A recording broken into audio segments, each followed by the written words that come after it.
Hello, welcome, good evening. আসুন, বসুন, দেখুন আটশো লাল গোলাপ। আজ আমরা আলোচনা করব আমেরিকার আবার নির্বাচিত প্রেসিডেন্ট ডোনাল্ড ট্রাম্পকে নিয়ে। আমাদের সৌভাগ্য সে বিষয়ে আজ এখানে কথা বলতে এসেছেন আন্তর্জাতিক বিশ্লেষক, কলাম লেখক, উপস্থাপক mister Sinha M A Saeed. আপনাকে আমি মিস্টার সিনহা নামে ডাকবো। আপনার সঙ্গে আমরা আলোচনা পরে করব। আমরা তার আগে জেনে নিন ডোনাল্ড ট্রাম্পের অসাধারণ রাজনৈতিক জীবনের কিছু তথ্য। 2016-তে ডেমোক্র্যাট দলীয় প্রার্থী মিসেস হিলারি ক্লিন্টনকে হারিয়ে রিপাবলিকান দলীয় প্রার্থী মিস্টার ডোনাল্ড ট্রাম্প হয়েছিলেন আমেরিকার প্রেসিডেন্ট। তখন হিলারি ক্লিন্টন প্রায় 2 লক্ষেরও বেশি ভোট পাওয়া সত্ত্বেও আমেরিকার ইলেকটোরাল কলেজ পদ্ধতিতে নির্বাচিত হওয়ার ফলে ট্রাম্পই হয়েছিলেন প্রেসিডেন্ট। ট্রাম্প বিভিন্ন বিষয়ে নতুন ধারা চালু করতে গিয়ে জনসমর্থন হারান, বিশেষত রাশিয়ার নেতা ভ্লাদিমির পুতিনের সাথে নিকট সম্পর্ক স্থাপন এবং ইইউ অর্থাৎ ইউরোপিয়ান ইউনিয়নের সাথে কিছুটা বৈরী সম্পর্ক সৃষ্টির ফলে। এর 4 বছর পর 2020 সালের নির্বাচনে ডেমোক্র্যাট প্রার্থী জো বাইডেনের কাছে হেরে গেলেও ট্রাম্প সেই ফলাফল মেনে নেননি, আর তার ফলে রাজধানী ওয়াশিংটনে সংসদ ভবন, যেটি ক্যাপিটল হিল নামে পরিচিত, সেখানে অনেক দাঙ্গা বাঁধিয়ে দেয় ট্রাম্প সমর্থকরা। নিহত হয় অন্ততপক্ষে 5 জন। বাইডেন নিজেকে জনপ্রিয় করে তুলতে ব্যর্থ হন, ফলে 4 বছর পরে গত 2024 সালে আমেরিকার নির্বাচনে ডেমোক্রেটিক পার্টির পক্ষে আবারও একজন নারী, কমলা হ্যারিস, মনোনয়ন পান। আর ট্রাম্প একটি অসাধ্য সাধন করতে মনোনয়ন পান রিপাবলিকান পার্টি থেকে। 2024 সালে ট্রাম্প আবার ফিরে আসেন নির্বাচিত প্রেসিডেন্ট রূপে। এমন ঘটনা আমেরিকায় আগে কখনো ঘটেনি। সারা বিশ্বে তোলপাড় শুরু হয়ে যায় 20 জানুয়ারি 2025, অর্থাৎ ট্রাম্পের অভিষেকের দিন থেকেই। মোট 3টি নির্বাচনে ট্রাম্প আমেরিকার শিক্ষিত এবং শ্বেতাঙ্গ সম্প্রদায়ের ভোট পেয়েছেন কম, তরুণদের ভোট পেয়েছেন কম, কিন্তু তিনি কৃষ্ণাঙ্গ এবং বয়স্কদের ভোট পেয়েছেন বেশি। আমেরিকার সুশীল সমাজই শুধু নয়, বিশ্বজুড়ে শিক্ষিত, চিন্তাবিদ, মানবাধিকার নেতাকর্মী, গণতন্ত্র উৎসাহী সংস্থাসমূহ ট্রাম্পের পুনঃনির্বাচিত হওয়ার ঘটনায় উদ্বিগ্ন হয়েছেন। বাংলাদেশেও এর ধাক্কায় এসে পড়েছে, কিন্তু কেন? প্রশ্নটির উত্তর পাওয়ার আগে দেখে নিন আমেরিকা আর বাংলাদেশের অবস্থান পৃথিবীতে কোথায়। বাংলাদেশের রাজধানী ঢাকা থেকে আমেরিকার রাজধানী ওয়াশিংটনের দূরত্ব 8000 মাইলেরও বেশি। আমেরিকার জনসংখ্যা 34 কোটি, বাংলাদেশের জনসংখ্যা প্রায় 18 কোটি। সম্পদ, বিত্ত, সমরাস্ত্র, বাণিজ্য এবং মহাকাশ ও কম্পিউটার প্রযুক্তিতে আমেরিকা সবচাইতে বেশি এগিয়ে আছে। এই সুপার পাওয়ার আমেরিকার পুনঃনির্বাচিত প্রেসিডেন্ট ডোনাল্ড ট্রাম্প নিজেকে সুপারম্যান রূপে দাবি করতে পারেন, এবং সেটা তিনি করেনও। যেমন তিনি ঘোষণা দিয়েছিলেন গ্রিনল্যান্ড কিনে নিতে চান নরওয়ের কাছ থেকে, কানাডাকে বলেন আমেরিকায় সংযুক্ত হতে, প্যালেস্টাইনের গাজাকে দখল করতে চেয়েছিলেন তিনি। তাঁর সাম্রাজ্যবাদী ও ঔপনিবেশিক ইচ্ছা তিনি নিঃসংকোচে প্রকাশ করেছেন। নরওয়ে, কানাডা অবশ্য রাজি হয়নি। বস্তুত যৌবনকাল থেকেই ডোনাল্ড ট্রাম্প এই ধরনের বিচিত্র এবং অপ্রচলিত চিন্তাভাবনা করে এসেছেন। ট্রাম্পের জন্ম হয়েছিল 14 জুলাই 1946 সালে নিউ ইয়র্কের ধনী পরিবারে। যৌবন থেকেই ট্রাম্প আরও ধনী হবার প্ল্যান করেন। এই প্ল্যানে একটি অংশ হিসেবে তিনি নিউ ইয়র্কের 5th অ্যাভিনিউতে ট্রাম্প টাওয়ার নামে একটি বিল্ডিং বানানোর প্ল্যান করেন। শুনুন এ বিষয়ে ট্রাম্পের পিতার সঙ্গেই ভিন্ন মত।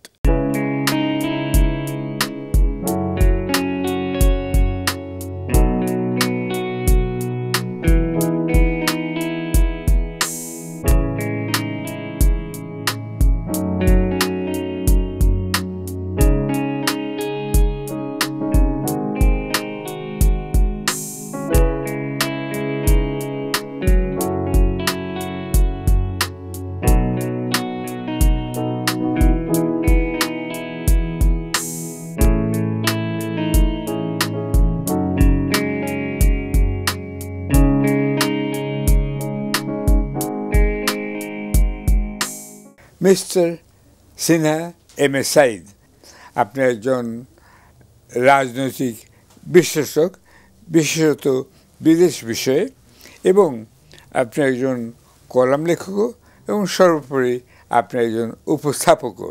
এখন বলুন, এই যে ট্রাম্প ইউরোপিয়ান ইউনিয়নকে এড়িয়ে গিয়ে সরাসরি রাশিয়ার সঙ্গে বন্ধুত্ব করছেন, এটা কতখানি স্থায়ী, কতখানি সত্যি বা কৃত্রিম, এবং এর পরিণতি কি হতে পারে? মূল বিষয়টি হচ্ছে রিপাবলিকান ডেমোক্রেটিক পার্টির মৌলিক পলিসি। তাদের একটা আভ্যন্তরীণ পলিসি আছে, বিদেশ পলিসি আছে। ট্রাম্প কিন্তু এর আগেও কিন্তু পুতিনের সাথে সম্পর্ক ভালো ছিল তার, এবং বলা হয় বিগত নির্বাচনটা যখন হারলেন সেখানেও কিন্তু প্রথম সেখানে পুতিনের হাত ছিল। পুতিনের সাথে ট্রাম্পের সম্পর্কটা এটা নতুন কিছু না। আমরা যদি ধরে নেই জো বাইডেন যখন পাওয়ার আসলেন এবং তিনি যে পদক্ষেপ নিয়েছিলেন সেটা গণতান্ত্রিক বিশ্বে এক ধরনের সাড়া পেয়েছিল, এবং তাকেও বলা হতো তার পররাষ্ট্রনীতিতে তিনি খুব সবল ছিলেন না। সেই ক্ষেত্রে ট্রাম্প যখন ক্ষমতায় আসলো এবার, উনি কিন্তু আগেই বলেছিলেন যে আমি তো ক্ষমতায় আসি ইউক্রেন যুদ্ধ বন্ধ করে দেবো, উনি একদিনে বন্ধ করে দেবো, অর্থাৎ এর নতুন কিছু না। তিনি যখন ক্ষমতায় আসলেন তিনি ইউক্রেন নিয়ে ডিল করলেন, এবং ইউক্রেনের জেলেনস্কিকে তিনি একতরফা একেবারে ডিক্টেটর বলে যা মনে হয় তাই বললেন। এবং ট্রাম্পের সাথে তার দেখা হলো, পুতিনের সাক্ষাৎ হলো, আপনার কথা হলো, জেলেনস্কির সাথে কথা হলো। কিন্তু ট্রাম্প যেহেতু পুতিনকে পছন্দ করেন এবং তার প্রিয় পাত্র, এবং তিনি তাকে বন্ধু হিসেবে আখ্যায়িত করেন, তিনি ঝুঁকে গেলেন সেদিকে। এবং তার একটা ক্ষোভ ছিল ন্যাটোর উপরে, ইউরোপিয়ান ইউনিয়নের উপরে, যে আমরা এত টাকা খরচ করতেছি, একতরফা চাঁদা দিচ্ছি, তোমরা দিচ্ছ না কেন, তোমাদের নিরাপত্তা আমরা দিতে যাবো কেন? ট্রাম্পের বহু রাজনীতি পদক্ষেপ স্ববিরোধী। জি। আচ্ছা, এখানে আপনি নিশ্চয়ই মনরো ডক্ট্রিনের কথা জানেন। তারা দুনিয়ার কথা শুনতে চায়নি। মনরো সাহেব বলেছিলেন যে আমেরিকা এত বড় কান্ট্রি, আমরা নিজেরাই নিজেদের মধ্যে থাকব। কিন্তু বর্তমান বিশ্বে সেটা সম্ভব নয়। বিশ্ব বাণিজ্য এখন কিন্তু আপনার নির্ভরশীল পরস্পরের উপরে। বাংলাদেশ একসময় ভূ রাজনৈতিক বিষয়ে তাদের কোনো অবদান ছিল না, কিন্তু তারপরে আবার বাংলাদেশ এখন ভূ রাজনীতিতে ফিরে এসছে, কেননা আমেরিকাতেই আমাদের সবচেয়ে বেশি গার্মেন্টস রপ্তানি হয়। অর্থাৎ পৃথিবীতে এখন জড়িয়ে গেছে। এখানে মনরো ডক্ট্রিনের মতো আইসোলেশনিস্ট, অর্থাৎ শুধু আমেরিকাই থাকবে, আমেরিকাই গ্রেট হবে, আর কিছু হবে না, এটা কি সম্ভবপর বলে আপনি মনে করেন বর্তমান বিশ্বে? এটা বাস্তবে হবে না। আপনি চিন্তা করতে পারেন, চিন্তা মানুষ অনেক কিছুই করে। ট্রাম্পের চিন্তা তো অনেকটা বলতে পারেন উনি চিন্তা করে আকাশের মতো, যখন বাস্তবায়ন করতেছে ধাক্কা খায়। কারণ তিনি বুঝতে পারতেছেন না পৃথিবীটা কিন্তু এখন এককেন্দ্রিক সেভাবে নাই। চীন দাঁড়ায় গেছে, রাশিয়া দাঁড়ায় আছে, ভারত ইমার্জিং করতেছে, ইরান দাঁড়ায় গেছে, মধ্যপ্রাচ্যে একটা সংহতিমূলক মনোভাব আছে সেখানে, এবং ইসরায়েলকে কেন্দ্র করে তিনি যে পদক্ষেপ নিচ্ছেন এর বিরোধিতা সেখানে আছে। আরব লীগ কথা বলতেছে, ওয়াইসি কথা বলতেছে, সৌদি আরব তো কথা বলবেই, এখন তুরস্ক কথা বলতেছে। সুতরাং ট্রাম্প এটা কখন ভাবতেছে না, এবং তিনি মনে করতেছেন I am like a king, যেটা বলা হচ্ছে এখনই। এমন কি হতে পারে ট্রাম্প আমেরিকান সংবিধান বদলে ফেলে উনি বলতে পারেন না আমেরিকার দরকার আমাকে, শুনে আমাকে তৃতীয়বার প্রেসিডেন্ট করো, সংবিধান না, আমেরিকান সংবিধানটা হচ্ছে দুষ্পরিবর্তনীয়, এটা রিজিড কনস্টিটিউশন। আমি রাষ্ট্রবিজ্ঞানের ছাত্র, লর্ড সাবজেক্ট বলতেছি আপনাকে, এটা সহজে করা যাবে। এটা করতে গেলে সমস্ত স্টেটগুলোর সম্মতি লাগবে, ছোটো একটা যে কোনো বিল করতে চান না কেন। এটা ট্রাম্পের একটা উদ্ভট চিন্তাভাবনা। কারণ আমেরিকার ইতিহাসে একমাত্র রুজবেল্ট, ফ্র্যাঙ্কলিন রুজবেল্ট হয়েছিলেন, একাধিক 3বারের মতো গিয়েছিলেন, এরপর তিনি হন নাই কেন, তিনি চান। ইভেন ওয়াশিংটনকে কিন্তু অফার করা হয়েছিল, তিনি হন নাই, কিন্তু তিনি বলছে যে না। অর্থাৎ আমেরিকার ইতিহাসের এই যে নিয়মতান্ত্রিক অবস্থিত ব্যাপারটা, নিজেকে কন্ট্রোল করেন না কেন, কত ক্ষমতা চান আপনি। কিন্তু ট্রাম্পের ভিতরে কিন্তু একটা জিঙ্গিজম আছে, একটা নিজেকে বড় করে ভাব করে আছে, এবং কাউকে সে পাত্তা না দেওয়া, সবাইকে সে হালকা ভাবা। এটা কিন্তু একটা মানুষের জীবনের, যেমন এটা হুমকি স্বরূপ, ব্যক্তি জীবনে, সামাজিক জীবনে, রাষ্ট্রীয় জীবনে তারও হুমকি স্বরূপ। আমি মনে করি, আমি ট্রাম্পকে শুধু এইভাবেই দেখি, তিনি যা না তিনি তাই ভাবেন, ভাবতে পছন্দ করেন, এবং তারই ভাবনার সাথে তিনি হোঁচট খাবেন। বিপদটা হচ্ছে 2 বছর পরে যখন নির্বাচনটা হবে সেনেটে, কংগ্রেসে আসবে, সেখানে হোঁচট খাওয়ার সম্ভাবনা আছে তার। যেমন ধরেন আপনি বলি ইমিগ্রেশন, যেটা এইখানে প্রচুর লোক দরকার, উনি কিন্তু লোক কমাচ্ছেন, 6000 লোক কমাইতেছেন। বাইডেন কিন্তু চেয়েছিল যে এখানে আস্তে আস্তে আরও প্রসার করবে, উনি করেন নাই। উনি অযথা কানাডার সাথে হুমকি দিলেন, উনি যেতে বললেন গ্রিনল্যান্ডের সাথে হুমকি দিচ্ছেন, উনি হুমকি দিচ্ছেন গাজাকে হুমকি দিচ্ছেন। এখন গাজার ব্যাপারে যে কথা বলতেছেন এটা যে কোনো লোকই বলবে, এটা কি বললেন আপনি? তো মানুষের যে সার্বভৌমত্ব, স্বাধীনতা, আমেরিকার মূল মন্ত্রী তো ছিল, আপনি যদি বলেন কথা যে জন লক্স, তার পপুলার সভরেনিটি যে কনসেপ্ট আছে, যেটা আমেরিকান ফাউন্ডেশনের ভিতরে আছে, ফাউন্ডিং ফাদার্সটা নিয়েছিল, তো সেটা তো সে রাখে নাই। সে রাখে নাই কারণ সেটা বিশ্বাস করে না। এই যে সে বিশ্বাস করে না, তার ঠেকাবে কে? ঠেকানো আছে, ঠেকাবে কে? একমাত্র কংগ্রেস। এখন এমন একটা ঘটনা ঘটেছে, এবার কংগ্রেসও তিনি দুইটা কক্ষেই তিনি মেজরিটি, এবং আমার যেটা মনে হয় জিওপির ভিতরেও লোক দাঁড়ায় যাবে। মিসেস সিনহা, আপনার সঙ্গে ট্রাম্পের সর্বশেষ বিজয় সম্পর্কে জানতে চাইব। এখন জেনে নিন ট্রাম্পের প্রেম ও বিয়ের কিছু কথা। ট্রাম্প মোট বিয়ে করেছেন এখন পর্যন্ত 3টি। অতি সহজেই তিনি সুন্দরী নারীদের প্রতি আকৃষ্ট হন।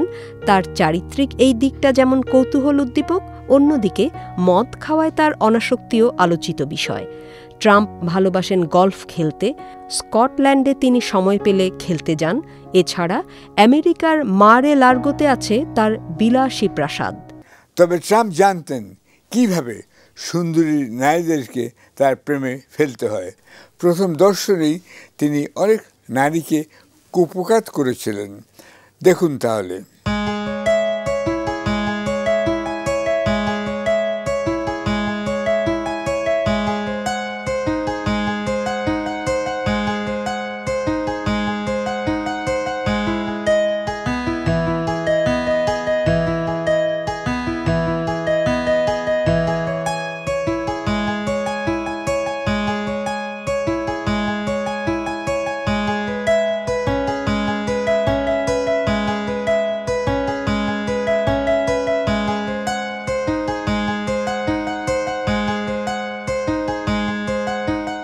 ট্রাম্পের সব নির্বাচনী স্লোগান ছিল মেক আমেরিকা গ্রেট এগেইন, অর্থাৎ আমেরিকাকে আবার আপনারা পরাশক্তি বানান।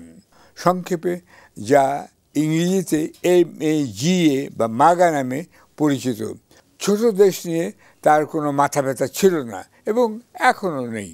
বাংলাদেশ সম্পর্কে ডোনাল্ড ট্রাম্প এখন কিছুটা ধারণা রাখলেও ভবিষ্যতে বাংলাদেশ সহ তৃতীয় বিশ্বের বহু দেশেই আমেরিকান সাহায্য না পাওয়ার আশঙ্কা থেকেই যায়। এর ফলে বাংলাদেশে অনেক NGO বন্ধ হয়ে যাবে এবং অনেকে বেকার হবে। ট্রাম্পের এই আদেশের বিরুদ্ধে আমেরিকাতেই প্রগতিশীল ও গণতন্ত্রকামী মানুষেরা তীব্র প্রতিবাদ করেছেন। একজন বিচারপতি নির্দেশ দিয়েছেন ট্রাম্পকে তার এই অমানবিক নীতি বন্ধ করতে। ট্রাম্প সেটা অগ্রাহ্য করেছেন এবং USAID সংক্রান্ত সকল কর্মচারীকে বরখাস্ত না করলেও তাদেরকে সদল বলে ছুটিতে পাঠিয়ে দিয়েছেন। ফলে বহু দশক ধরে আমেরিকার ওপর নির্ভরশীল বাংলাদেশের NGOগুলো মহা বিপদে পড়েছে। কিন্তু ট্রাম্প তার স্বদেশ আমেরিকাতেই বিপদে পড়বেন কিনা সে বিষয়ে রাজনৈতিক বিশ্লেষকরা উদ্বেগ প্রকাশ করছেন। মিস্টার সিনহা, ট্রাম্প কেন বিজয়ী হলেন? দেখেন, ডেমোক্রেটিক পার্টি যে নির্বাচনটা হলো, বাইডেন দাঁড়ালেন। পরে যে কোনো কারণে বাইডেন নিজের অসুস্থ কারণ চিন্তা ভাবনা করে তিনি গেলেন না, কমলা হ্যারিস চলে আসলো। তো কমলা হ্যারিস কিন্তু প্রথম এক রাউন্ড যে ডিবেট যেটা হয় আমেরিকাতে, প্রেসিডেন্সিয়াল ডিবেট, ভালো করেছিলেন। কিন্তু ট্রাম্প পরে বললেন আমি আর যাব না, অর্থাৎ তিনি গেজ করলেন আলোচনা করা যাবে না। কিন্তু আমরা যে যতই বলি আমেরিকার ইতিহাসে এখনও কোনো লেডি বা মহিলা রাষ্ট্রপতি হয়নি। কিন্তু এটা সুযোগ অনেকে বলছে হয়েছে, হয় নাই। হোয়াইটরা তাকে সমর্থন করে নেই, কিন্তু তার বিরোধিতা সেভাবে করেনি। তো ব্ল্যাকরা করেছে, তার ভিতরে আশা দেখছে। কারণ ডেমোক্রেটিক পার্টির সবচেয়ে বড় দুর্বলতা ছিল যে তারা কোনো কিছু স্থির ছিল না। তারা কথা বলেছে অনেক, কিন্তু কাজ সেভাবে করতে পারেনি। বিশেষ করে বাইডেনের ইমেজটা নষ্ট হয়ে গেল। অনেকে এটা বলেন, আমেরিকাতে যারা এসছেন তারা আমাকে বলেন এটা ট্রাম্পের বিজয় নয়, এটা বরং বলতে বাইডেন আমলে তার শাসনের ব্যর্থতাই হচ্ছে বিজয়ের কারণ। আমি আপনার সাথে একমত। তাই যদি হয়, এখন আমরা আসি ট্রাম্প এবং উন্নয়নশীল দেশের প্রসঙ্গে। আপনি নিশ্চয়ই জানেন যে ট্রাম্প অভিষেকের প্রথমেই বলে দিলেন যে উন্নয়নশীল দেশগুলোকে তিনি সাহায্য দেওয়া বন্ধ করে দেবেন। এ বিষয়ে খুব সংক্ষিপ্তভাবে আপনি বলুন। এই যে আপনি বললেন যে তৃতীয় বিশ্ব নিয়ে তিনি কথা বলেছেন, সাহায্য বন্ধ করে দেবেন। এটা আমেরিকার কোনো প্রেসিডেন্ট বলতে পারেন না, কারণ আমেরিকা মানি তো শুধু আমেরিকা না, আমেরিকা মানি একটা নেতৃত্ব, একটা লিডারশিপ। এই যে লিডারশিপ ছাড়া রাখছেন সারা পৃথিবীতে, আপনার তৃতীয় বিশ্বে, আপনি যদি হাত গুটায় নেন আপনি নিতে পারেন, ক্ষতিটা কার হবে? আমেরিকার হবে ক্ষতি। কারণ আমেরিকা ইতিমধ্যেই প্রমাণিত যে সাম্য, ঐক্য, মানবতা, গণতন্ত্র বিরুদ্ধে তার কথা বলতেছে, পক্ষে কথা বলে। এখন আপনি এই প্রজেক্টগুলি বিভিন্নভাবে মানুষের সহযোগিতা করছে, এডুকেশন ক্ষেত্রে করছে, আপনার শিক্ষা ক্ষেত্রে করছে, আপনার শ্রমিক ক্ষেত্রে করছে, মানুষকে টিচিং দেওয়ার ব্যাপারে বলছি।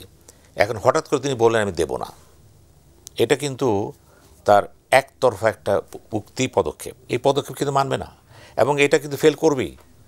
যেই পদক্ষেপ মানুষের অনুভূতিতে আঘাত হানে, সে যেই দেশের হোক না কেন, সেটা টিকে না। আমার একটা ব্যক্তিগত অনুভূতি, এটা স্টাডি, ওখানে তার সামনে বোধ কেউ কথা বলে না। উনি গণতন্ত্রের কথা বলেন, আমার তো মনে উনি সবচেয়ে বড় অগণতান্ত্রিক। তাই ওই সেন্সে বললাম যে গণতন্ত্রকে বাঁচিয়ে রাখার জন্য আপনাকে সমঝোতা আসতে হয়, কিন্তু মানুষকে মূল্যায়ন করতে হয়, কিন্তু সেটা তার মধ্যে নাই।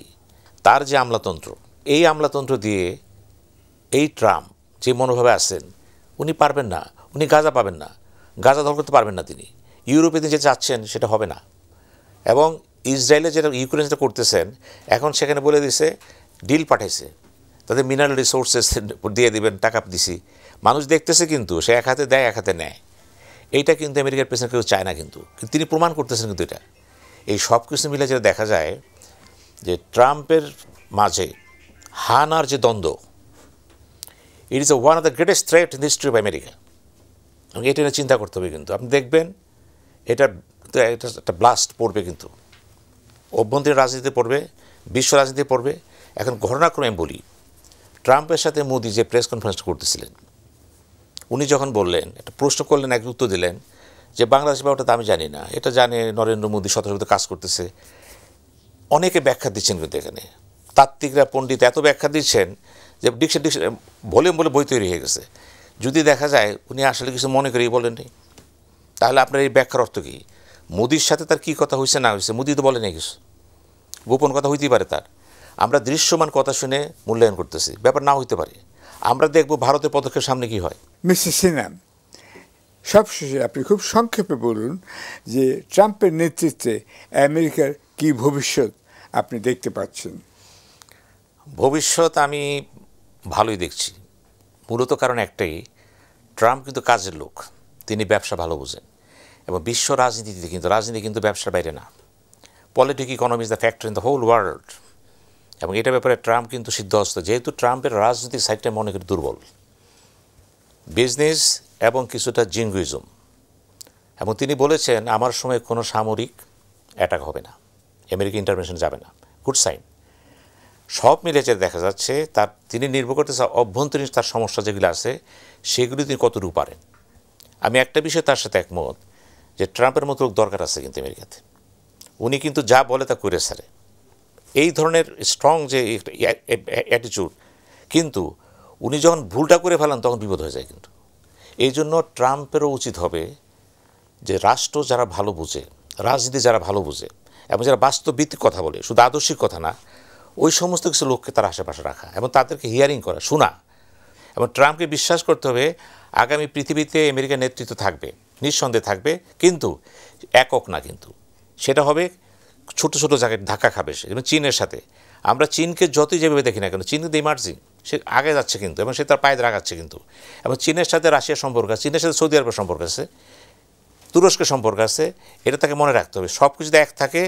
আমি মনে করি ট্রাম্প আমেরিকার জন্য যেমন ব্লেসিং তেমন কাটসও, দুটোই। ধন্যবাদ এখানে আসার জন্য। আপনাকে একটি লাল গোলাপ শুভেচ্ছা। তবে ট্রাম্প তার এক উকিল বন্ধুর পরামর্শে বউয়ের সাথেও ব্যবসায়িক চুক্তি করতে হয় বিয়ের আগেই।